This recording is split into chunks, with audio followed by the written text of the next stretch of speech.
You're watching news at Prime. Let's get into another discussion now. The African National Congress is calling on Parliament to probe the Israeli trip by 10 members of Parliament last month. The party described the trip as shameful and a betrayal of the country's constitutional values. The members of Parliament who went to Israel under the banner of, quote, fact-finding are from the DA, Patriotic Alliance, and the African Christian Democratic Party, or ACDP for short.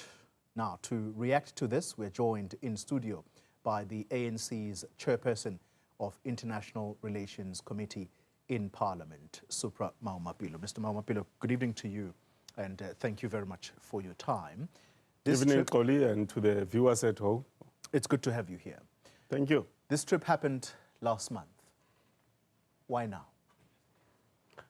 Well, as soon as the news came out that there are some adventurous members of Parliament who went to Israel, the next day, I think around the 14th of April, I wrote a letter to the Speaker in my capacity as a member of Parliament to write to the Speaker and say, among other things that the Speaker should be looking at, it's did these members go there and create an impression that they are representing the Republic of South Africa in the form of Parliament? That's one. Two, did they go there, and if they went there, which passport did they use? Because you know in South Africa, there are only 400 people who can get an official passport.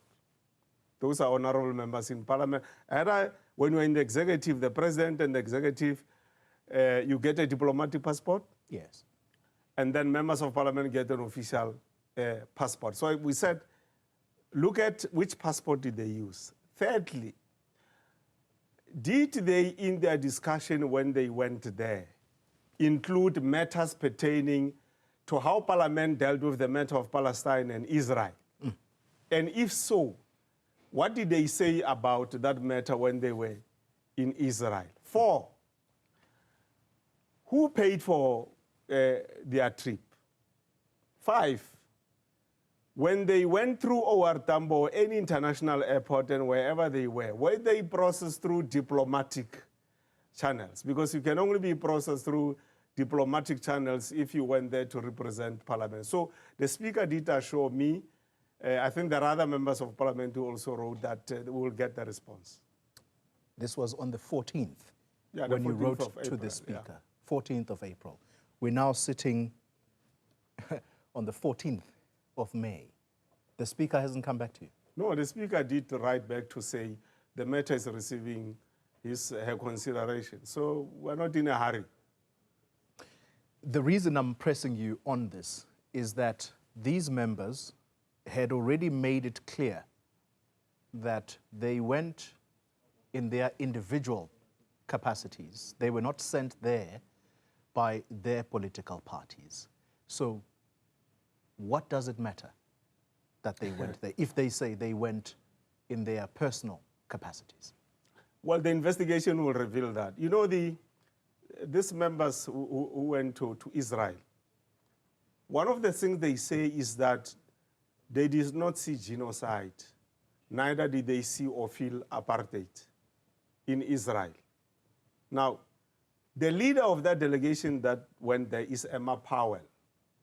Emma Powell is in our Committee of International Relations. She's a member of the Democratic Alliance. What is their stance? Their stance officially is that they don't agree with South Africa's position of taking Israel to the International Court of Justice.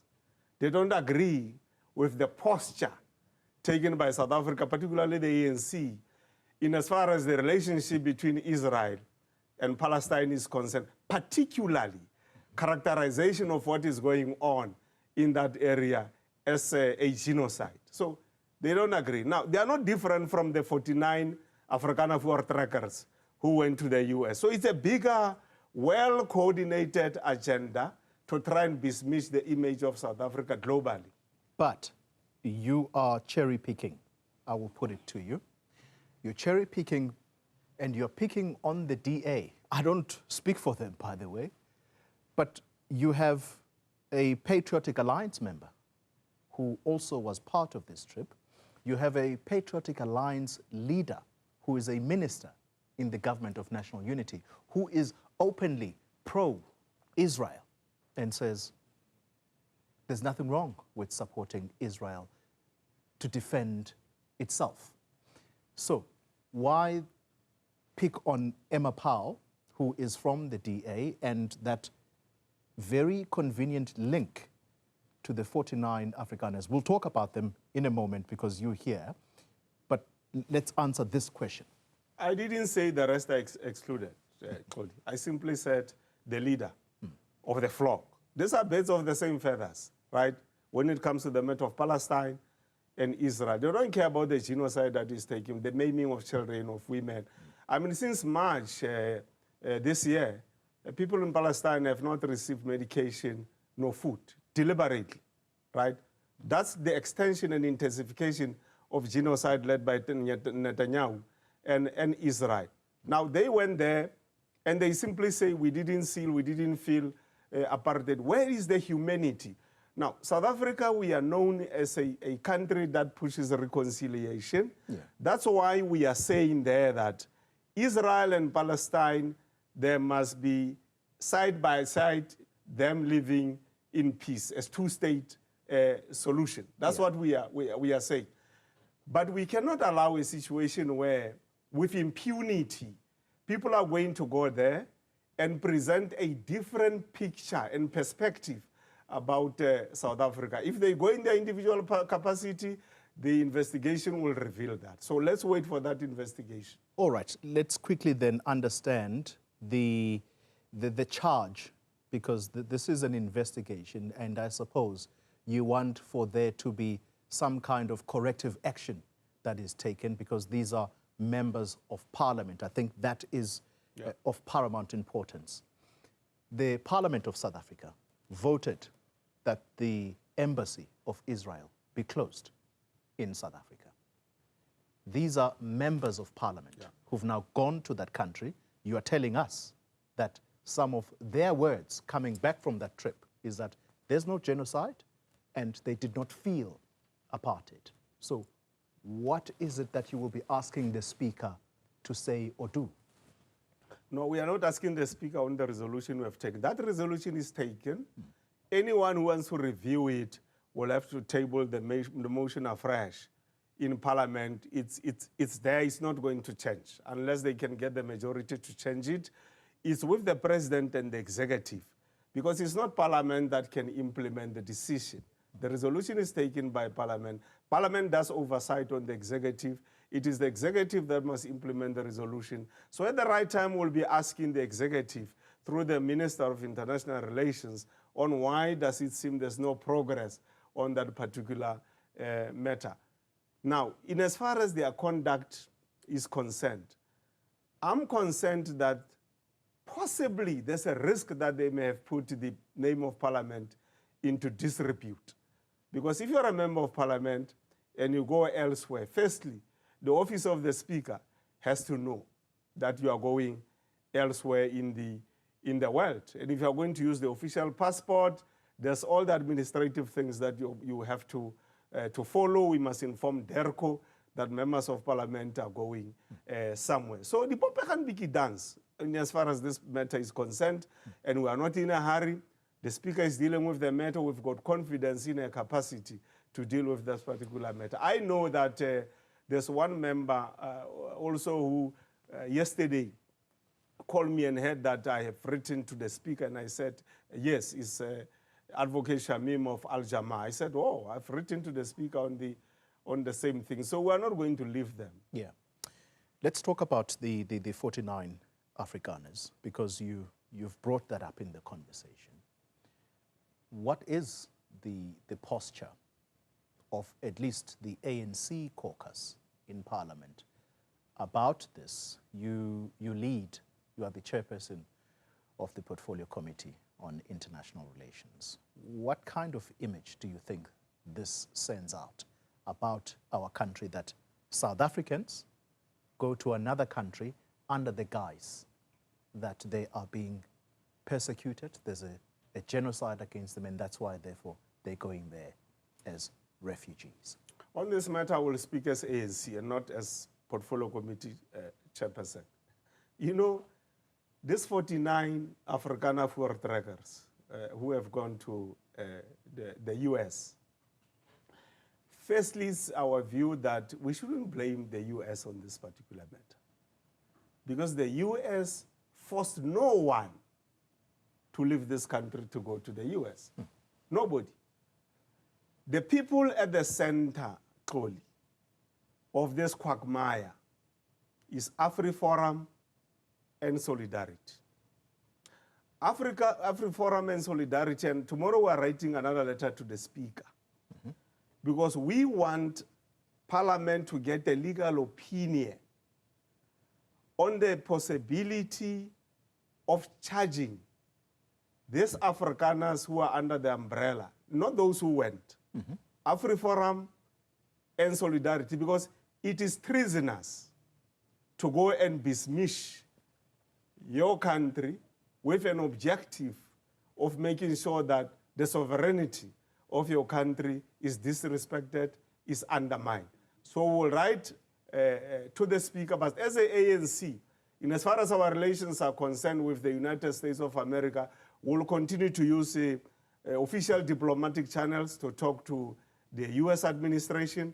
We'll continue to call for trade with the US administration.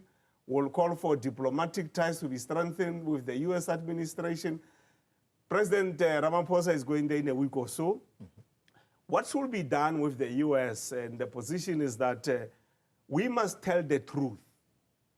It is up to the US to believe the truth or to believe fiction. If the US continue to believe fiction, we will continue to knock at the door of the US and say, this is fiction, here is truth. But that does not say South Africa must confine itself to the US. Yeah. We work with the rest of the world to make sure that we build a better Africa and a better world.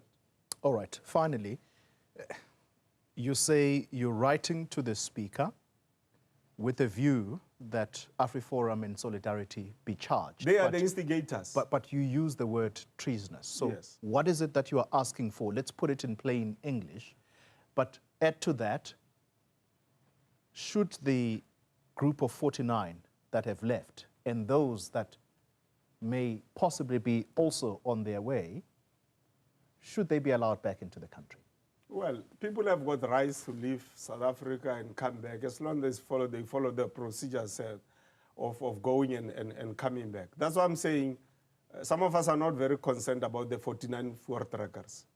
The key people here is AfriForum and Solidarity and those who sympathize with them. We must zoom on them using the law and squeeze them and annihilate them until they realize that they can't undermine democracy of this country. When you say zoom on them with the law, you're not spelling out exactly. You use the word treasonous.